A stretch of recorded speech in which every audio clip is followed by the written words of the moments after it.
June 15, 1944. The morning sun climbed over the Pacific horizon like a ball of molten copper, casting long shadows across the flight deck of the USS Essex. Seaman First Class Tommy McKinnon pressed his palms against the warm steel plating, feeling the carrier's engines thrumming beneath his feet like the heartbeat of some enormous sea creature. Around him, the Essex Class carrier's deck crew moved with practiced precision, their dungarees already dark with sweat despite the early hour. This was the day Task Force 58 would prove that Admiral Spruance's fast carrier task force had become the most formidable naval weapon in human history. The air tasted of salt and aviation fuel, that peculiar cocktail of war in the Pacific theater that had become as familiar to McKinnon as his mother's Sunday dinner back in Ohio. He watched a squadron of F-6F Hellcats taxi toward their launch positions, their Pratt & Whitney R-2800 engines growling with barely contained power. Each aircraft carried 650 caliber machine guns and could climb to 37,000 feet faster than any Japanese fighter the Imperial Navy could field. The pilots, mostly kids not much older than McKinnon's 22 years, sat strapped into their cockpits with expressions of grim determination. They knew what waited ahead of them at Saipan. "McKinnon, get over here!" Chief Petty Officer Williams shouted over the roar of aircraft engines. Williams was a career Navy man whose weathered face told the story of 20 years on blue water, from the peacetime Pacific Fleet to this moment when the Essex-class carriers had truly become floating fortresses of American industrial might. Admiral Spruance's orders just came down from Flag Bridge. Task Force 58 is going to hit Saipan with everything we've got. The 1st Marine Division and 27th Infantry Division are counting on us to soften up those Japanese defenses before they hit the beaches. McKinnon jogged across the flight deck, dodging ordnance crews wheeling 500-pound bombs toward the waiting helldivers. The morning briefing had made it clear that Saipan represented more than just another island in the Central Pacific Campaign. This was Operation Forager, the assault that would pierce the heart of Japan's inner defensive perimeter. The Japanese 31st Army, commanded by Lieutenant General Yoshitsugu Saito, had spent months fortifying Saipan's coral cliffs and dense jungle interior. Intelligence estimates put enemy strength at over 31,000 troops, including veteran units pulled from Manchuria and the home islands. "What's the word, Chief?" McKinnon asked, sliding to a stop beside Williams. The older man held a clipboard thick with operational orders, his eyes scanning the organized chaos of flight operations with professional appreciation. "Word is, son, that today we find out if all this industrial muscle means anything when the shooting starts for real." Williams gestured toward the horizon where other carriers of Task Force 58 were visible as dark silhouettes against the morning sky. "Admiral Mitcher's got 15 fast carriers out there, more naval aviation than the world has ever seen in one place. Essex-class carriers, Independence-class light carriers, enough Hellcats and Helldivers to blot out the sun over Saipan." The first launch began at 0630 hours. McKinnon watched from his battle station as Hellcats roared down the Essex's flight deck, their engines screaming at full military power. One by one, they lifted off into the dawn sky, joining the massive aerial armada that would herald the beginning of the Saipan assault. The sound was overwhelming, a mechanical thunder that seemed to shake the very air itself. This was American industrial might made manifest, the product of assembly lines in Detroit and Akron and Bridgeport, now focused like a laser beam on a 17-mile-long coral island in the Mariana Islands. Lieutenant Commander James Mitchell, the Essex's Air Group commander, led the first wave personally. McKinnon had served as his plane captain for 6 months, and he knew Mitchell to be a careful tactician who studied intelligence reports until his eyes burned. Mitchell understood that the Japanese 31st Army had learned bitter lessons from earlier Pacific battles. Gone were the futile banzai charges that had squandered Japanese strength at Guadalcanal and Tarawa. At Saipan, the defenders would fight from prepared positions, forcing the 1st Marine Division and 27th Infantry Division to root them out cave by cave, bunker by bunker. "Task Force 58's not just here to bomb Saipan," Williams continued, his voice taking on the tone of a professor addressing a particularly important lesson. "Admiral Spruance knows the Japanese mobile fleet is out there somewhere, probably steaming toward us right now with everything they've got left. When they come, we're going to show them what happens when you pick a fight with the United States Navy." McKinnon nodded, though his attention was drawn to the horizon where explosions had begun to bloom like deadly flowers over distant Saipan. The fast carrier task force's strikes were methodical, systematic, designed to obliterate the Japanese defenses that protected the island's 2 airfields and deep-water harbor. From this distance, the destruction looked almost beautiful, like 4th of July fireworks viewed from miles away. McKinnon knew that each of those flashes represented tons of high explosives falling on Japanese defensive positions, on ammunition dumps and command posts and artillery batteries. The intelligence briefings had been sobering. Saipan was no coral atoll like Tarawa, where the fighting had lasted 4 days and cost the lives of over 1,000 American Marines. This island rose to nearly 1,500 feet above sea level, covered in thick jungle that provided natural concealment for defensive positions. The Japanese 31st Army had built its bunkers into the coral rock itself, connected by tunnels that would allow defenders to move unseen beneath the bombardment. General Saito had promised Emperor Hirohito that Saipan would become the graveyard of American ambitions in the Pacific. But Admiral Spruance had other plans. By 0800 hours, the first reports were coming back from the strike aircraft. Target-rich environment, crackled over the radio from one Hellcat pilot. Japanese aircraft on the ground at a Slido airfield. Looks like they were caught completely by surprise. McKinnon smiled grimly as he plotted aircraft returns on his status board. Surprise had been Admiral Mitcher's greatest weapon in this campaign. The fast carrier task force had approached Saipan from the northeast, masked by a weather front that had hidden the massive fleet from Japanese reconnaissance aircraft until it was too late. Chief Williams appeared at McKinnon's shoulder, studying the Air Operations Board with professional interest. Look at those numbers, son. We've got over 300 aircraft in the air right now, and this is just the first wave. The Essex Class carriers alone are putting up more planes than the Japanese had at Pearl Harbor. The comparison wasn't lost on McKinnon. December 7, 1941, felt like a lifetime ago, though it had been only 2.5 years since Admiral Nagumo's carrier aircraft had caught the Pacific Fleet at anchor in Pearl Harbor. Now the tables had turned with a vengeance. American shipyards had launched more than 24 fleet carriers since that infamous Sunday morning, while Japanese carrier strength had been systematically ground down in the battles of the Coral Sea, Midway, and the Solomon Islands. At 0930 hours, the radio crackled with a report that made everyone on the bridge stop what they were doing. "Bandits, bandits!" came the urgent call from a Hellcat pilot flying combat air patrol over the task force. Large formation of Japanese aircraft approaching from the west. Looks like they're coming from Guam. Admiral Spruance's response was immediate and professional. Task Force 58 had been expecting this moment. The Japanese mobile fleet, under Admiral Jisaburo Ozawa, had finally sortied from its bases in the Philippines, bringing with it the remnants of Imperial Navy carrier aviation. This would be the decisive naval battle that both sides had been maneuvering toward since the beginning of the Central Pacific Campaign. McKinnon felt his heart rate accelerate as the Essex's general quarters alarm began to wail. Around him, the carrier's crew moved to battle stations with the smooth efficiency that came from months of intensive training. The ship's 5-inch anti-aircraft guns swung toward the western horizon, their crews already loading shells into the ready ammunition hoists. On the flight deck above, the last returning strike aircraft trapped aboard while deck crews rushed to spot defensive fighters for immediate launch. "This is it, boys," Chief Williams announced to his division. "Admiral Ozawa's bringing everything he's got left. Intelligence says he's got 9 carriers out there with about 430 aircraft. They're calling it the Japanese mobile fleet's last throw of the dice." The mathematics of the situation favored Task Force 58 overwhelmingly.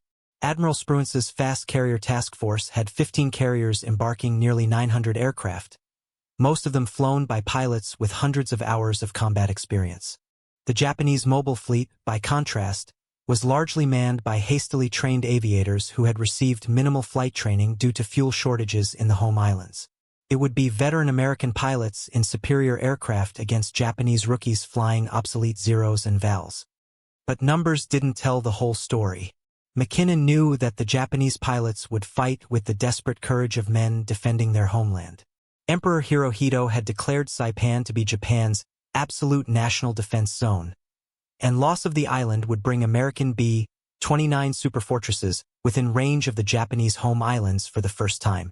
For the Imperial Navy, this battle represented their last realistic chance to inflict a decisive defeat on the American Pacific Fleet.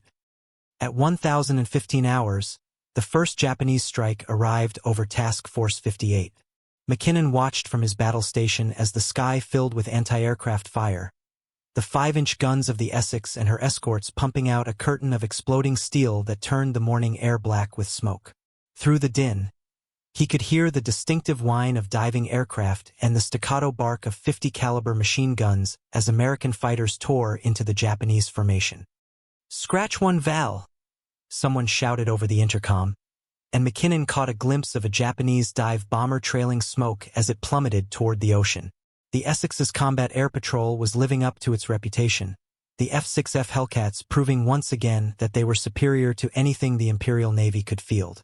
Each Hellcat mounted 650 caliber machine guns with 400 rounds per gun, enough firepower to destroy any Japanese aircraft with a short burst of accurate fire. The battle raged for 30 minutes, Japanese aircraft pressing their attacks with suicidal determination, while American fighters and anti-aircraft guns exacted a terrible toll.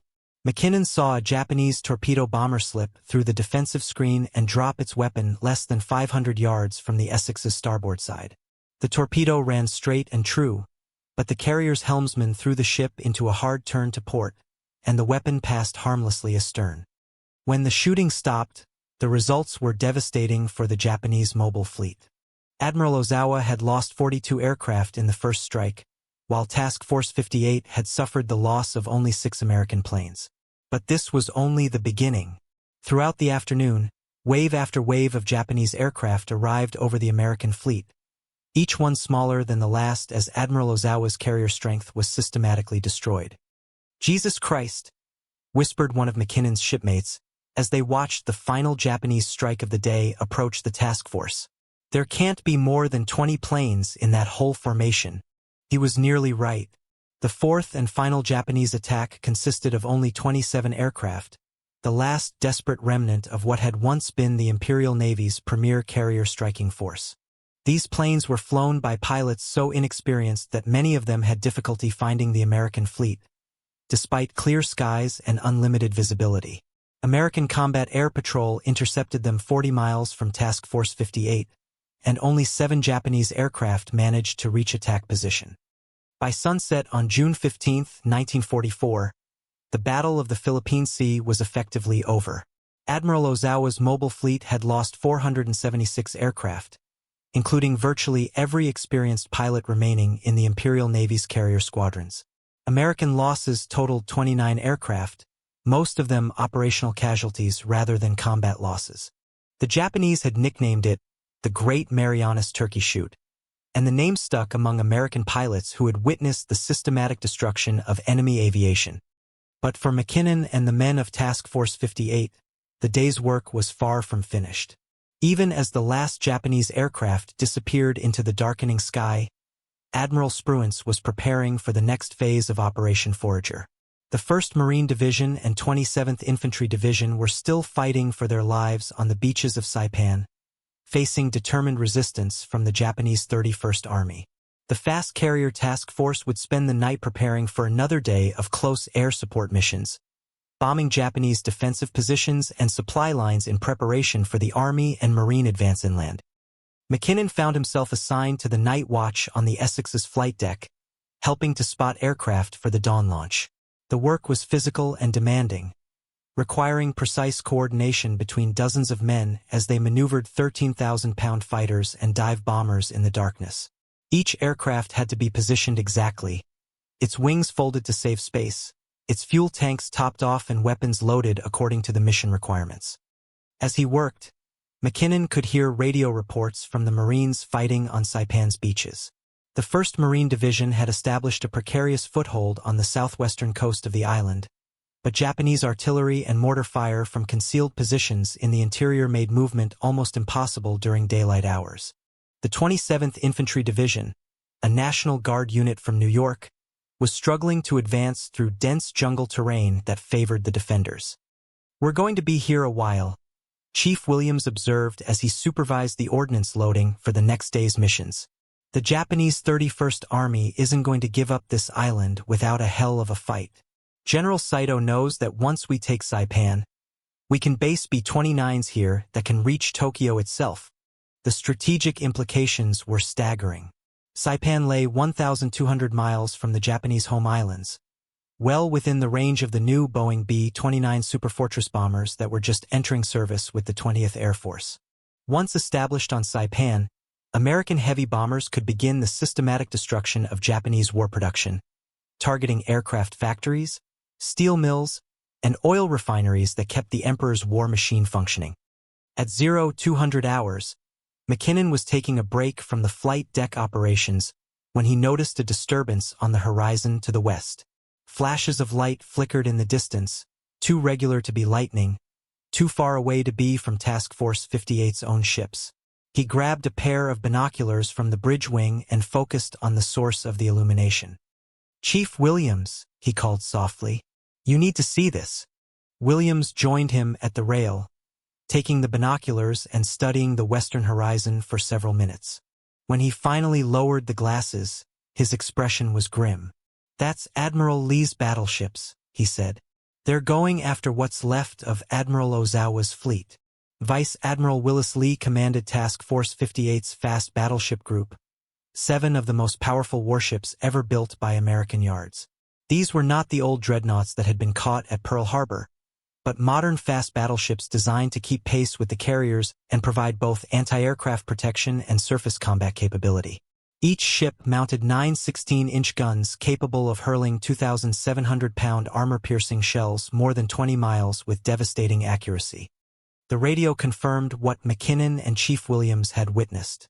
Admiral Lee's battleships had intercepted the remnants of the Japanese mobile fleet as it retreated toward the Philippines, initiating a night surface action that would finish what the carrier aircraft had started during the day. The Imperial Navy's carriers Hayo and Shokaku, both veterans of Pearl Harbor and the early Pacific campaigns, were sent to the bottom by American torpedoes and shellfire. Admiral Ozawa's flagship Zuikaku escaped, but only because Lee's ships were low on fuel and ammunition after the day's fighting. Dawn on June 16th brought clear skies and calm seas to the waters around Saipan. McKinnon stood on the Essex's flight deck as the first strike of the day prepared for launch, watching the morning sun paint the steel-gray ships of Task Force 58 in shades of gold and rose. The fast carrier task force had achieved total air superiority over the Central Pacific, and now it was time to use that advantage to support the ground forces fighting for control of Saipan itself. The 1st Marine Division had spent the night consolidating its beachhead, digging foxholes in the coral sand and establishing defensive positions against the inevitable Japanese counterattack. Radio reports indicated that the Marines had advanced nearly a mile inland from the landing beaches, but progress was slow and costly. Every ridgeline, every patch of jungle, every coral outcropping had to be cleared of Japanese defenders who fought with the desperate courage of men who knew they would never see home again.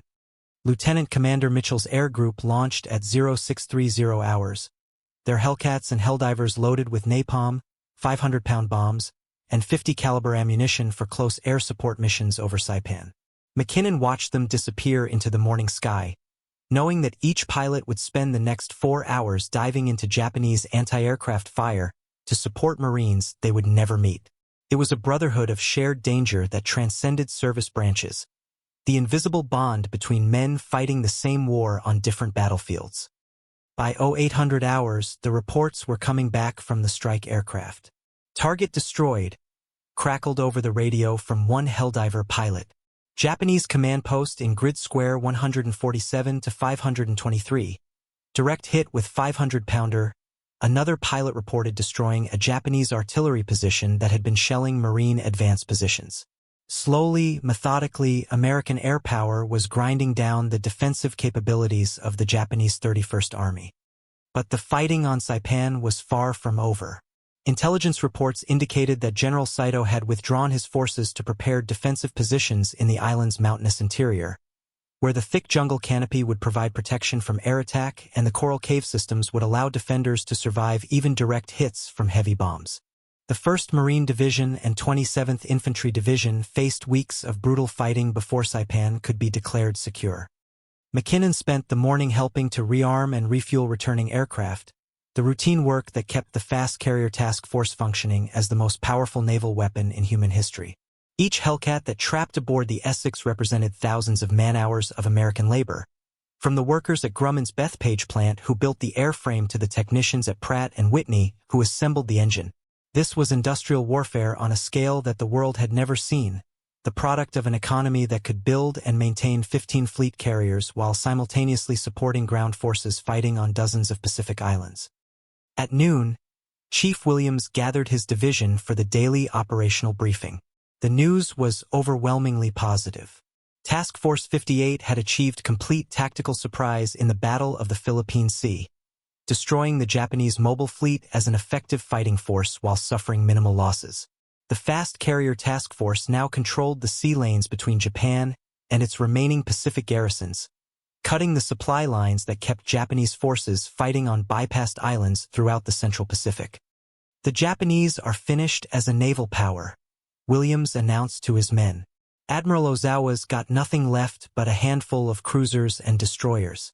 The Imperial Navy that attacked Pearl Harbor doesn't exist anymore."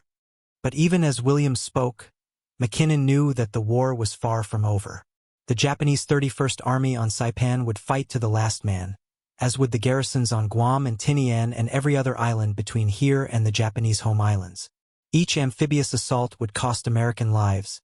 Each defended position would have to be taken by infantry armed with rifles and grenades and flamethrowers. Air superiority and naval supremacy could isolate the enemy and destroy his supply lines, but ultimately the war would be won by soldiers and Marines dying on beaches and in jungles far from home.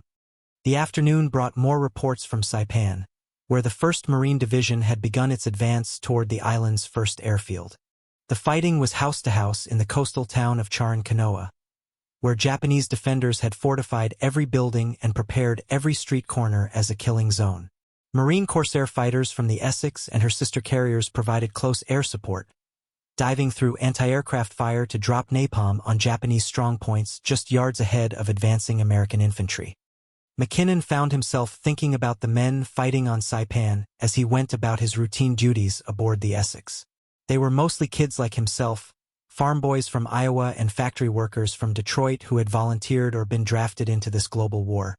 They carried M1 Garand rifles and wore steel helmets and field packs, and they advanced into enemy fire because their officers told them to and their buddies were counting on them. It was the same war that McKinnon was fighting, just a different battlefield.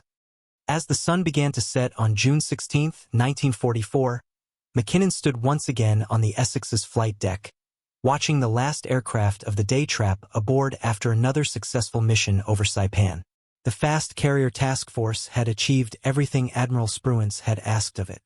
The Japanese mobile fleet was destroyed, air superiority over the Central Pacific was complete, and American ground forces were steadily advancing across Saipan despite determined enemy resistance. But the cost had been enormous even in victory.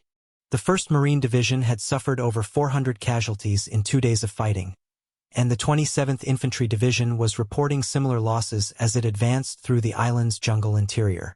Each American life lost on Saipan represented a family that would receive a telegram from the War Department, a future that would never be realized, a contribution to American society that would never be made. Chief Williams joined McKinnon at the rail as the Essex turned into the wind for night flying operations. In the distance, the lights of other Task Force 58 carriers were visible as they conducted their own flight operations, launching night fighters to maintain combat air patrol over the fleet. The Fast Carrier Task Force never slept, never rested, never relaxed its vigilance in waters that might still conceal Japanese submarines or surface raiders. "What are you thinking about, son?" Williams asked, following McKinnon's gaze toward the darkening horizon where Saipan lay 20 miles to the east. "Just wondering how long this is going to take," McKinnon replied. "How many more islands we're going to have to fight for before this war is over." Williams was quiet for a long moment, considering the question that had no easy answer. The Central Pacific Campaign had achieved remarkable success in just 18 months, carrying American forces from the coral atolls of the Gilbert Islands to the doorstep of Japan itself. But the Japanese home islands were defended by millions of soldiers and thousands of aircraft, and Emperor Hirohito had made it clear that his people would fight to the death rather than surrender. "I don't know," Williams finally admitted, "but I know this much. After what we did to Admiral Ozawa's fleet today, the Japanese can't stop us from going wherever we want to go in the Pacific. They've got no carriers left, no experienced pilots, no way to challenge Task Force 58 in open water. From here on out, it's just a matter of time." McKinnon nodded, though he wasn't entirely convinced. Time was a commodity that cost lives, and every day the war continued meant more American casualties on islands with names he couldn't pronounce. But he also understood that what had happened in the Battle of the Philippine Sea represented a fundamental shift in the balance of naval power. The Essex Class carriers and their fast carrier task force escorts had proven that American industrial might, properly organized and led, could overwhelm any enemy fleet regardless of its courage or determination. The night flying operations continued until well past midnight, with Hellcats taking off and landing in the darkness to maintain protective coverage over Task Force 58. McKinnon worked through the night, spotting aircraft and handling ordnance with the mechanical precision that came from months of repetitive training. Each task was routine, but collectively they represented the complex logistics that kept the fast carrier task force functioning as the cutting edge of American naval power.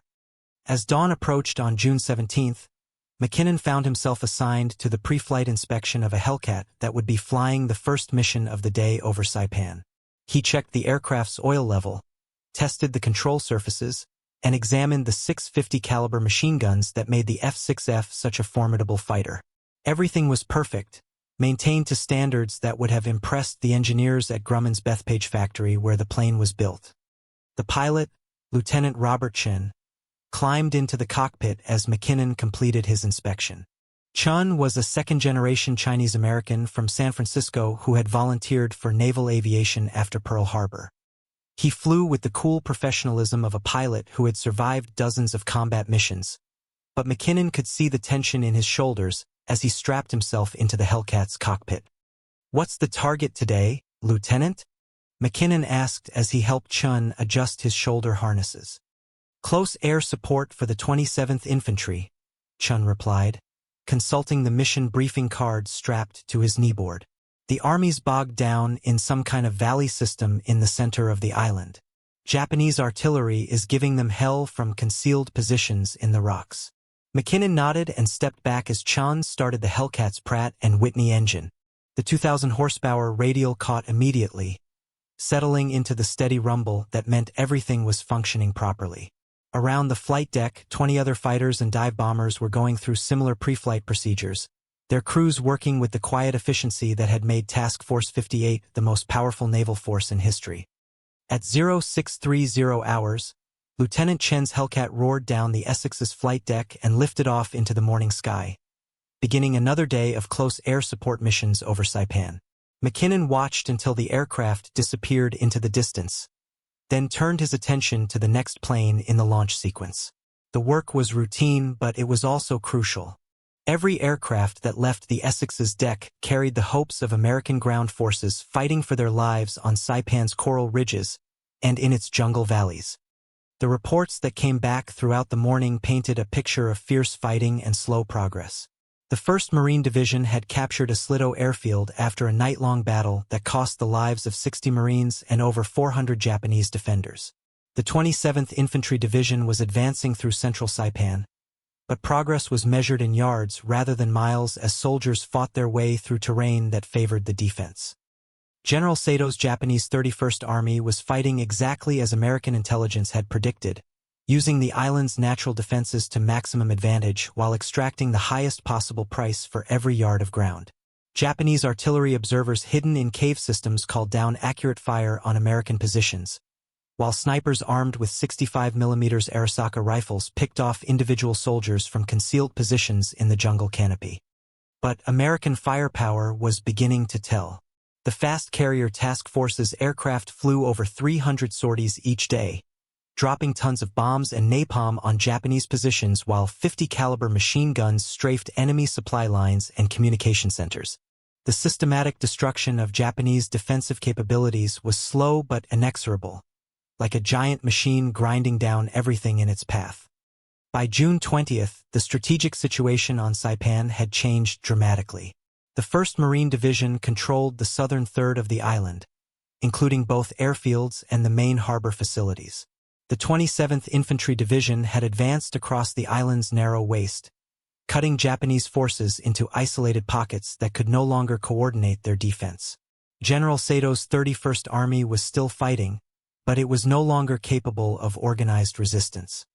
McKinnon stood on the Essex's flight deck that evening, watching the sunset paint the western sky in shades of orange and purple. In the distance, he could see the dark bulk of Saipan rising from the Pacific like a sleeping giant. Somewhere on that island, American soldiers and Marines were digging foxholes for another night of warfare, while Japanese defenders prepared for what might be their final stand. The Battle of the Philippine Sea was over, but the Battle of Saipan would continue for another month. When it finally ended, over 3,400 Americans would be dead and another 13,000 wounded. The Japanese 31st Army would be virtually annihilated, with only a few hundred survivors from an original garrison of 31,000 men. It would be the bloodiest victory in the Central Pacific Campaign, but it would also be the most strategically significant. Chief Williams joined McKinnon at the rail, his weathered face reflecting the orange glow of the sunset. "Penny for your thoughts, son," he said quietly. "Just thinking about what comes next," McKinnon replied. "After Saipan, Williams nodded toward the northern horizon, where the island of Tinian was visible as a dark smudge against the evening sky. Tinian's next, then Guam. After that, probably the Philippines or Formosa. Admiral Nimitz and General MacArthur are already arguing about which way to go." McKinnon understood the strategic implications. Each island that fell to American forces brought the war closer to the Japanese home islands and increased the pressure on Emperor Hirohito's government. But he also understood that each island would cost American lives, that each beach landing would require young men to charge into enemy fire armed with nothing but rifles and courage and faith in their cause.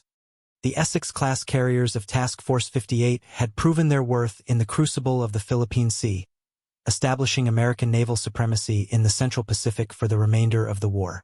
But naval supremacy was just a tool, a means to an end that could only be achieved by infantry soldiers fighting yard by yard through enemy-held territory. The fast carrier task force could destroy Japanese aircraft and sink enemy ships, but it couldn't capture and hold ground. That job still belonged to the Marines and soldiers who were dying on Saipan's beaches and in its jungle valleys. As the stars began to appear in the darkening sky, McKinnon made his way below decks to his compartment for a few hours of sleep before the next day's flight operations began.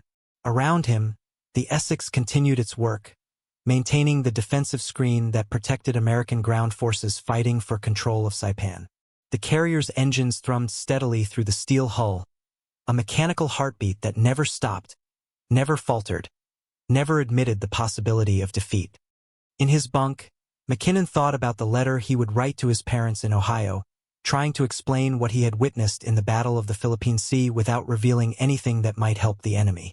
How could he describe the systematic destruction of the Japanese mobile fleet, the technological superiority that had allowed outnumbered American pilots to achieve a victory ratio of better than 15-1? How could he convey the awesome power of Task Force 58 without compromising operational security? The truth was that the war in the Pacific had become a contest between American industrial capacity and Japanese military fanaticism. The United States could build carriers faster than Japan could train pilots to fly from them. American shipyards were launching new Essex Class carriers every few months, while Japanese carrier construction had virtually ceased due to shortages of steel and fuel oil. The outcome was no longer in doubt, but the price of victory would be measured in the lives of young Americans who would never see their 20th birthday. McKinnon finally fell asleep to the sound of aircraft engines overhead, as night flying operations continued around the clock to maintain protective coverage over the fast carrier task force. In his dreams, he was back home in Ohio, working in his father's hardware store and complaining about the heat. When he woke 6 hours later, the Essex was still steaming in a protective circle around Saipan, and aircraft were already being spotted for the dawn launch that would begin another day of war in the Central Pacific. The The Battle of the Philippine Sea had ended in decisive American victory, but the war would continue for 14 more months before Emperor Hirohito finally accepted defeat. Task Force 58 would participate in every major Pacific campaign from Saipan to Okinawa, its Essex Class carriers and fast carrier task force escorts establishing American naval supremacy from the Mariana Islands to the coast of Japan itself. The Japanese mobile fleet would never again challenge American forces in open water, and Japanese naval aviation would never recover from the losses inflicted during the Great Marianas Turkey Shoot. For Seaman First Class Tommy McKinnon and thousands of other young Americans serving aboard the ships of Task Force 58, June 15, 1944, would always be remembered as the day they realized the Japanese Empire was crumbling. It was the day American industrial might proved superior to Japanese military tradition, the day the Fast Carrier Task Force became the arbiter of naval warfare in the Pacific. But it was also the day they understood that victory would require them to fight island by island, beach by beach, cave by cave, until the last Japanese soldier surrendered or died. The Essex continued her patrol around Saipan as the 1st Marine Division and 27th Infantry Division completed their conquest of the island. Admiral Spruance's Task Force 58 had accomplished everything asked of it, establishing the conditions for American victory in the Central Pacific while destroying Japanese naval aviation as an effective fighting force. The Fast Carrier Task Force had become exactly what its designers intended, a floating fortress capable of projecting American power anywhere in the Pacific Ocean. But for the young men who served aboard those carriers, victory came at a price that could never be fully calculated. They had seen their friends die in burning aircraft and sinking ships. They had witnessed the destruction of an entire enemy fleet and the conquest of fortified islands defended by men who preferred death to surrender. They had participated in the systematic dismantling of the Japanese Empire, one island at a time, one carrier battle at a time, one close air support mission at a time. When the war finally ended on September 2, 1945, McKinnon would be standing on the Essex's flight deck as the Fast Carrier Task Force anchored in Tokyo Bay for the surrender ceremony. He would watch General MacArthur accept Japan's surrender aboard the battleship Missouri while overhead, aircraft from Task Force 58 flew in formation as a demonstration of American air power. It would be the final victory flyover of the war, the culmination of 4 years of naval warfare that had carried American forces from the disaster of Pearl Harbor to the conquest of the Japanese Empire itself. But that was still 14 months in the future. For now, in June 1944, the Essex Class carriers of Task Force 58 continued their work of supporting American ground forces fighting for control of Saipan. The Battle of the Philippine Sea was over, but the war in the Pacific would continue until every Japanese garrison had been destroyed or forced to surrender. Admiral Spruance's Fast Carrier Task Force had proven itself the most powerful naval weapon in human history, but its ultimate test would come in the bloody campaigns that still lay ahead. The Philippines, Iwo Jima, and finally Okinawa, where the Japanese Empire would make its final stand before accepting inevitable defeat. The sun set on June 21, 1944, over the conquered airfields of Saipan, where American bombers would soon begin their systematic destruction of Japanese war production. Task Force 58 prepared for the next phase of the Central Pacific Campaign, knowing that each victory brought them closer to the Japanese home islands and the final reckoning with Emperor Hirohito's determination to fight to the death rather than surrender. The Fast Carrier Task Force had achieved mastery of the Pacific Ocean, but the hardest fighting still lay ahead.